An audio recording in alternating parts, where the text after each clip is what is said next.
Hello, bienvenue dans ce nouveau numéro de The Rhapsody TV Show.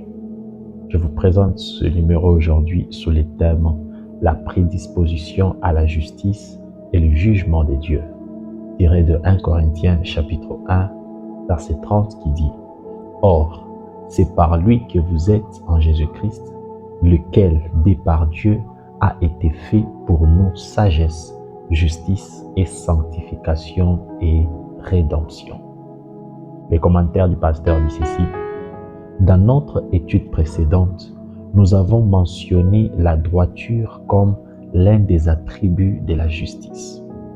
Aujourd'hui, nous allons nous pencher sur un autre attribut de la justice appelé la prédisposition à la justice. La prédisposition à la justice n'est pas un terme souvent utilisé dans la communication quotidienne, mais c'est un élément important de la justice. Être disposé à la justice signifie être ou avoir un penchant vers la droite.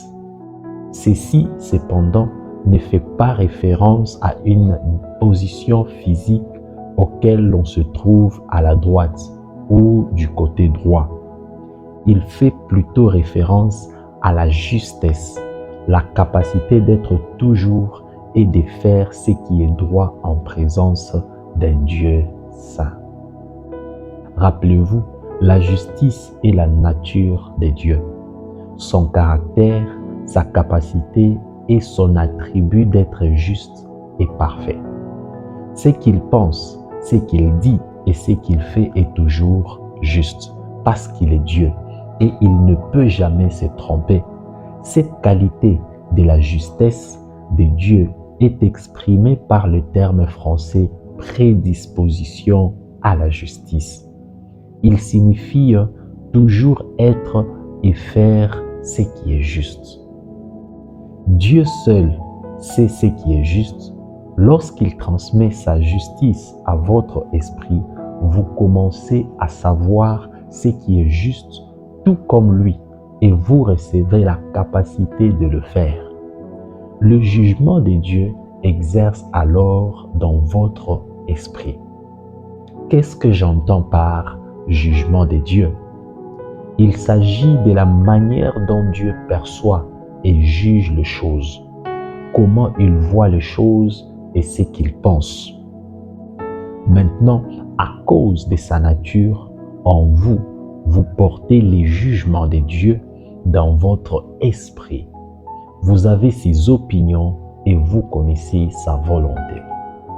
Le prophète Ésaïe, parlant de Christ, a dit « Il ne jugera point sur l'apparence, il ne prononcera point sur un oui-dire, mais il jugera le pauvre avec équité et il prononcera sa droiture sur les malheureux de la terre.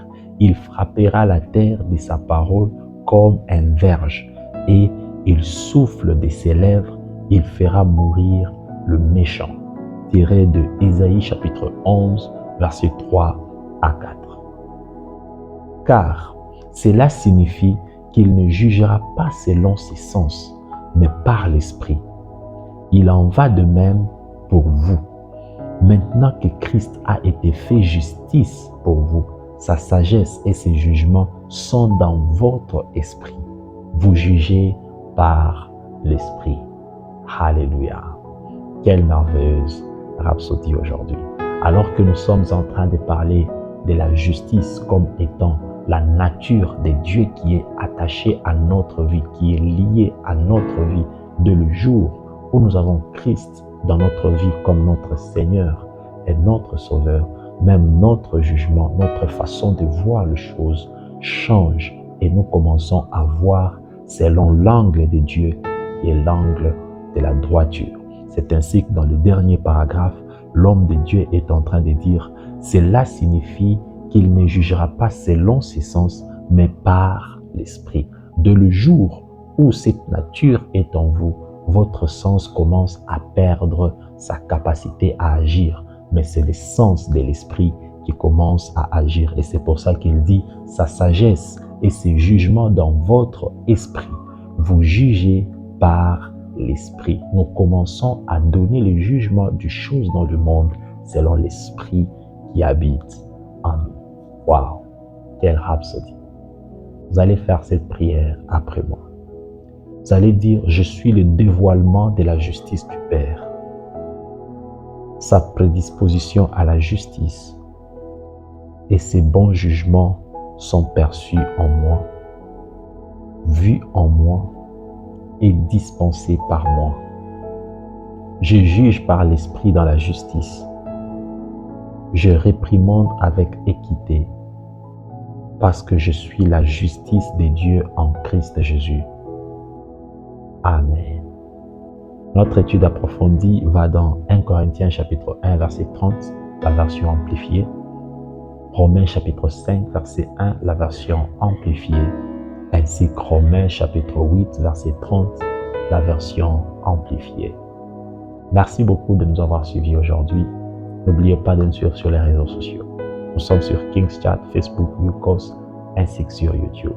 Si vous tapez Divine Revolution, vous allez voir tout ce que nous faisons en dehors de la rhapsodie des réalités.